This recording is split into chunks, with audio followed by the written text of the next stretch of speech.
Sapiens, de animales a dioses, parte 2.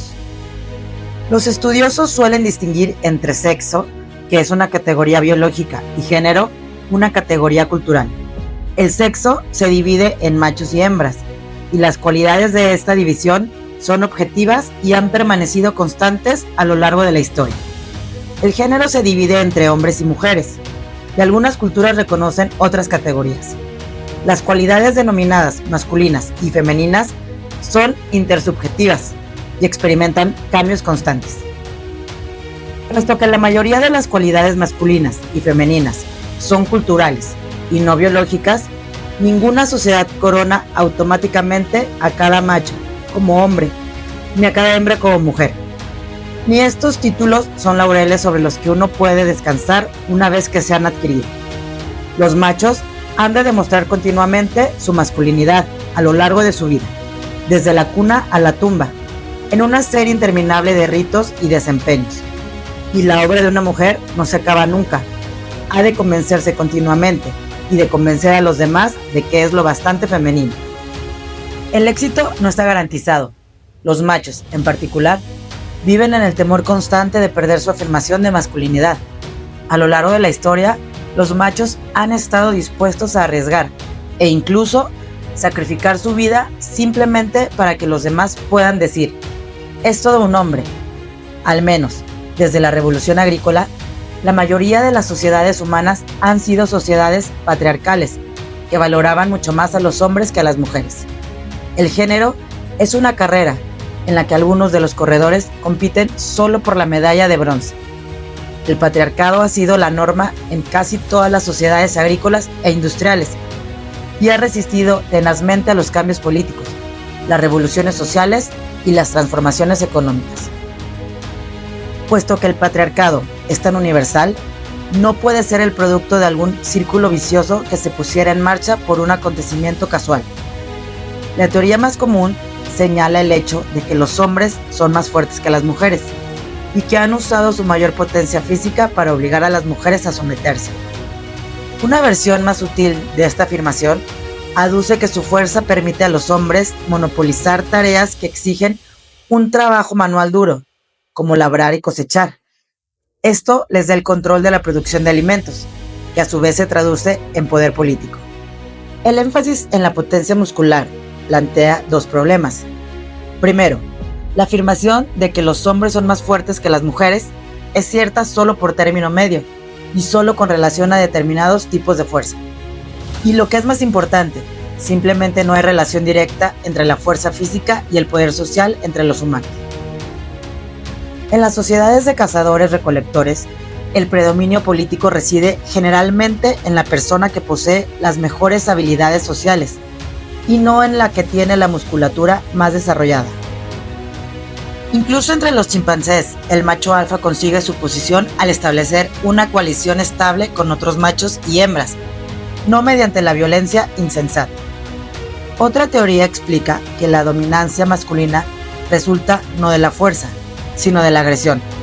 Un tercer tipo de explicación biológica concede menos importancia a la fuerza bruta y la violencia, y sugiere que a lo largo de millones de años de evolución, hombres y mujeres desarrollaron, por evolución, diferentes estrategias de supervivencia y reproducción. ¿Cómo llegó a ocurrir que en la única especie cuyo éxito depende sobre todo de la cooperación, los individuos que supuestamente son menos cooperativos, los hombres, controlen a los individuos que supuestamente son más cooperativos, las mujeres? Sencillamente no lo sabemos. Lo que sabemos, sin embargo, es que durante el último siglo los papeles de género han experimentado una revolución extraordinaria. Cada vez hay más sociedades que no solo conceden a hombres y mujeres un estatus legal, derechos políticos y oportunidades económicas iguales, sino que piensan de nuevo y por completo los conceptos más básicos de género y sexualidad. Los mitos y las ficciones acostumbraron a la gente, casi desde el momento del nacimiento, a pensar de determinada manera, a comportarse de acuerdo con determinados estándares, desear ciertas cosas y observar determinadas normas. Toda cultura tiene sus creencias, normas y valores, pero estos se hallan en un flujo constante. La cultura puede transformarse en respuesta a cambios en su ambiente o mediante la interacción con culturas vecinas. Sin embargo, las culturas también experimentan transiciones debido a sus propias dinámicas internas. Incluso una cultura completamente aislada que existe en un ambiente estable desde el punto de vista ecológico no puede evitar el cambio. A diferencia de las leyes de la física, que carecen de inconsistencias, todo orden creado por el hombre está repleto de contradicciones internas. Las culturas intentan constantemente reconciliar dichas contradicciones y este proceso impulsa el cambio. Desde la Revolución Francesa, las personas de todo el mundo han llegado gradualmente a la convicción de que la igualdad y la libertad individual son valores fundamentales. Sin embargo, estos valores son contradictorios entre sí. La igualdad solo puede asegurarse si se recortan las libertades de los que son más ricos. Garantizar que todo individuo será libre de hacer lo que le plazca es inevitablemente una estafa a la igualdad. De la misma manera que la cultura medieval no consiguió casar la caballería con el cristianismo, el mundo moderno no logra casar la libertad con la igualdad. Pero esto no es un defecto. Estas contradicciones son una parte inseparable de toda cultura humana. En realidad, son los motores de la cultura, responsables de la creatividad y el dinamismo de nuestra especie.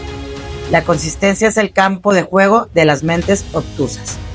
La mejor manera de apreciar la dirección general de la historia es contar el número de mundos humanos separados que coexistieron en cualquier momento dado en el planeta Tierra. Hoy en día estamos acostumbrados a pensar en el planeta entero como una única unidad, pero durante la mayor parte de la historia, la Tierra era en realidad una galaxia entera de mundos humanos aislados. A lo largo de los últimos siglos, todas las culturas cambiaron hasta hacerse prácticamente irreconocibles por un aluvión de influencias globales. El primer milenio antes de Cristo contempló la aparición de 3 órdenes universales en potencia, cuyos partidarios podrían imaginar por primera vez a todo el mundo y a toda la raza humana como una única unidad gobernada por un único conjunto de leyes. El primer orden universal que apareció fue económico, el orden monetario. El segundo orden universal fue el político, el orden imperial. El tercer orden universal fue religioso, el orden de las religiones universales, como el budismo, el cristianismo, el islamismo.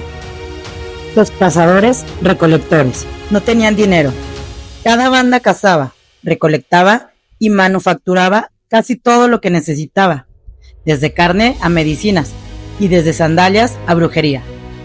Los diferentes miembros de una banda quizá se especializaban en tareas diferentes, pero compartían sus bienes y servicios mediante una economía de favores y obligaciones. El dinero fue creado muchas veces y en muchos lugares. Su desarrollo no requirió grandes descubrimientos tecnológicos. Fue una revolución puramente mental. Implicó la creación de una nueva realidad intersubjetiva que solo existe en la imaginación compartida de la gente. El dinero no son las monedas y los billetes. El dinero es cualquier cosa que la gente esté dispuesta a utilizar para representar de manera sistemática el valor de otras cosas, con el propósito de intercambiar bienes y servicios. De hecho, incluso hoy en día las monedas y billetes son una forma rara de dinero. Actualmente, la mayoría de las transacciones comerciales se ejecutan moviendo datos electrónicos de un archivo informático a otro, sin ningún intercambio de dinero en efectivo físico. El dinero es así un medio universal de intercambio que permite a la gente convertir casi todo en casi cualquier cosa. La tierra se convierte en lealtad cuando un varón vende propiedades para mantener a sus servidores. La salud se convierte en justicia cuando un médico usa sus ingresos para contratar a un abogado o para sobornar a un juez. Incluso es posible convertir el sexo en salvación, como hacían las prostitutas en el siglo XV, cuando se acostaban con hombres a cambio de dinero, que a su vez se empleaban para comprar indulgencias de la Iglesia Católica. Debido a que el dinero puede convertir, almacenar y transportar de manera fácil y barata los bienes, su contribución fue vital a la aparición de redes comerciales complejas y a mercados dinámicos. Sin dinero, las redes comerciales y los mercados se habrían visto condenados a permanecer muy limitados en su tamaño, complejidad y dinamismo. La confianza es la materia bruta a partir de la cual se acuñan todas las formas de dinero. Lo que creó dicha confianza fue una red muy compleja y a muy largo plazo de relaciones políticas, sociales y económicas. El papel crucial de la confianza explica por qué nuestros sistemas financieros están tan fuertemente entrelazados con nuestros sistemas políticos, sociales e ideológicos. ¿Por qué las crisis financieras suelen desencadenarse por acontecimientos políticos? ¿Y por qué el mercado de valores puede subir o bajar en función del humor que tengan los empresarios en una mañana concreta? El dinero se basa en dos principios universales. A. Convertibilidad universal. Con el dinero como alquimista se puede convertir la tierra en lealtad, la justicia en salud y la violencia en conocimiento. B. Confianza universal. Con el dinero como intermediario, cualesquiera dos personas pueden cooperar en cualquier proyecto. Estos principios han permitido a millones de extraños cooperar efectivamente en el comercio y la industria. Pero estos dos principios aparentemente benignos tienen un lado oscuro. Cuando todo es convertible y cuando la confianza depende de monedas y cauris anónimos, esto corroe las tradiciones locales, las relaciones íntimas y los valores humanos, y los sustituye por las frías leyes de la oferta y la demanda. Un imperio es un orden político con dos características importantes. 1. Para merecer esta designación, se tiene que gobernar sobre un número importante de pueblos distintos, cada uno de los cuales posee una identidad cultural diferente y un territorio separado. 2. Los imperios se caracterizan por mantener fronteras flexibles y un apetito potencialmente ilimitado. La diversidad cultural y la flexibilidad territorial confieren a los imperios no solo su carácter único, sino también su papel fundamental en la historia. Gracias a estas dos características, los imperios han conseguido unir grupos étnicos diversos y zonas ecológicas diferentes bajo un único paraguas político, y con ello fusionar entre sí segmentos cada vez mayores de la especie humana y del planeta Tierra. Los imperios fueron una de las razones principales de la drástica reducción de la diversidad humana. La apisonadora imperial borró gradualmente las características únicas de numerosos pueblos, forjando a partir de ellos grupos nuevos y mucho mayores. Con mucha frecuencia eran los propios imperios los que de manera deliberada diseminaban ideas, instituciones, costumbres y normas, porque de esa manera hacían que la vida les resultara más fácil. Es difícil gobernar un imperio en el que cada pequeña región tenga su propio conjunto de leyes, su propia forma de escritura, su propio idioma y su propia moneda. La estandarización era una bendición para los emperadores. Una segunda razón, asimismo importante, por la que los imperios diseminaban activamente una cultura común era para obtener legitimidad.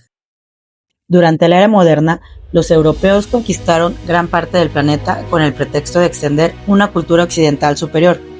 Tuvieron tanto éxito que miles de millones de personas adoptaron gradualmente partes importantes de dicha cultura.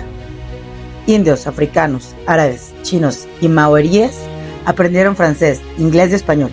Empezaron a creer en los derechos humanos y en el principio de autodeterminación y adoptaron ideologías occidentales como el liberalismo, capitalismo, el comunismo, el feminismo y el nacionalismo. Resulta tentador dividir de manera clara la historia en buenos y malos y situar a todos los imperios entre los malos. Al fin y al cabo, casi todos estos imperios se fundaron sobre la sangre y mantuvieron su poder mediante la opresión y la guerra. Pero la mayor parte de las culturas actuales se basan en herencias imperiales. Todas las culturas humanas son, al menos en parte, la herencia de imperios y de civilizaciones imperiales, y no hay cirugía académica o política que pueda sajar las herencias imperiales sin matar al paciente. Desde aproximadamente el año 200 a.C., la mayoría de los humanos han vivido en imperios, y todo apunta a que probablemente en el futuro también la mayoría de los humanos vivan en uno. Pero esta vez el imperio será realmente global. La visión imperial de dominio sobre el mundo entero puede ser inminente. El imperio global que se está forjando ante nuestros ojos no está gobernado por ningún estado o grupo étnico particulares. De manera muy parecida al imperio romano tardío, está gobernado por una élite multiétnica y se mantiene unido por una cultura común e intereses comunes. En todo el mundo, cada vez hay más emprendedores, ingenieros, expertos, eruditos, abogados y gestores que son llamados a unirse al imperio. La religión ha sido la tercera gran unificadora de la humanidad, junto con el dinero y los imperios, puesto que todos los órdenes y las jerarquías sociales son marginados. Todos son frágiles y cuanto mayor es la sociedad, más frágil es el papel histórico crucial de la religión. Ha consistido en conferir legitimidad sobrehumana a estas frágiles estructuras. Las religiones afirman que nuestras leyes no son el resultado del capricho humano, sino que son ordenadas por una autoridad absoluta y suprema. Esto ayuda a situar, al menos, algunas leyes fundamentales, más allá de toda contestación, con lo que se asegura la estabilidad social. La religión puede definirse como un sistema de normas y valores humanos que se basa en la creencia de un orden sobrehumano. Esto implica dos criterios distintos. 1. Las religiones sostienen que existe un orden sobrehumano, que no es el producto de caprichos o convenios humanos. El fútbol profesional no es una religión, porque a pesar de que sus muchas leyes, ritos y a menudo rituales extraños, todo el mundo sabe que fueron seres humanos los que inventaron el fútbol, y la FIFA puede aumentar en cualquier momento el tamaño de la portería o cancelar la regla de fuera de juego. 2. Sobre la base de este orden sobrehumano, la religión establece normas y valores que considera obligatorios. En la actualidad, hay muchos occidentales que creen en espíritus, hadas y la reencarnación, pero estas creencias no son una fuente de normas morales y de comportamiento, y como tales no constituyen una religión. Con el fin de unir bajo su protección una gran extensión de territorio habitado por grupos dispares de seres humanos, una religión ha de poseer otras dos cualidades. Primera, ha de adoptar un orden sobrehumano universal que sea válido siempre y en todas partes. Segunda, ha de insistir en extender dicha creencia a todos, en otras palabras, ha de ser universal y misionera. Las religiones mejor conocidas de la historia, como el islamismo y el budismo, son universales y misioneras. En consecuencia, la gente tiende a creer que todas las religiones son iguales.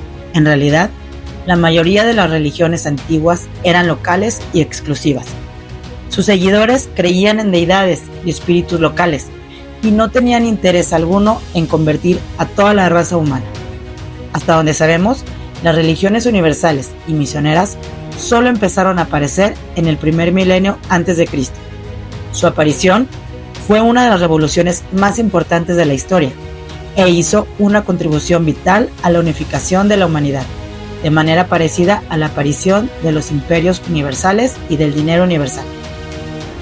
Gran parte de la mitología antigua es en realidad un contrato legal, en el que los humanos prometen devoción imperecedera a los dioses, a cambio de poder dominar a las plantas y los animales.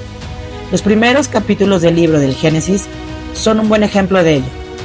Durante miles de años después de la Revolución Agrícola, la liturgia religiosa consistía principalmente en que los humanos sacrificaban corderos, vino y pasteles a los poderes divinos, quienes a cambio prometían cosechas abundantes y rebaños fecundos. Pero una vez que los reinos y las redes comerciales se expandieron, la gente necesitó contactar con entidades cuyo poder y autoridad abarcaron un reino entero o toda una cuenca comercial. El intento de dar respuesta a estas necesidades condujo a la aparición de religiones politeístas. Los humanos podían invocar a estos dioses y los dioses podían, si recibían devoción y sacrificios, dignarse a conceder lluvia, victoria y salud.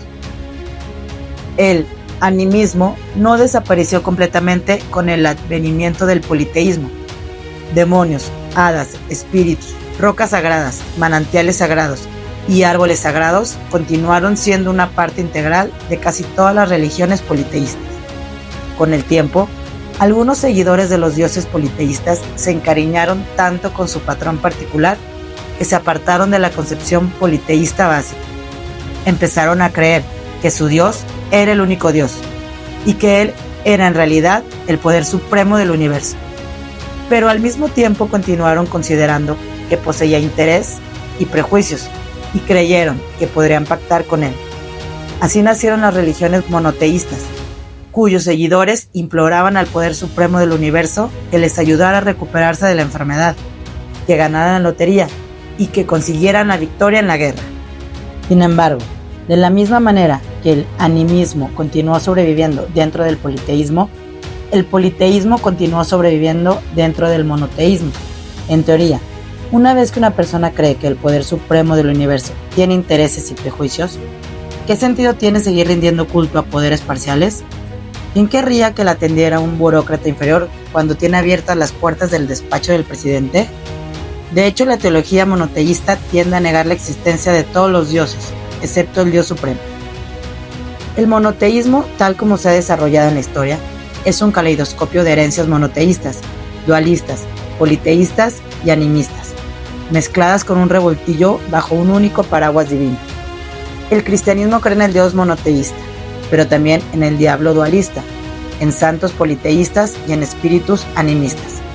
Los estudiosos de la religión tienen un nombre para esta admisión simultánea de ideas distintas e incluso contradictorias, y la combinación de rituales y prácticas tomadas de fuentes distintas. Se llama sincretismo. El sincretismo, en realidad, podría ser la gran y única religión del mundo. La historia religiosa del mundo no se reduce a la historia de los dioses. Durante el primer milenio a.C., religiones de un signo totalmente nuevo empezaron a extenderse por Afroasia.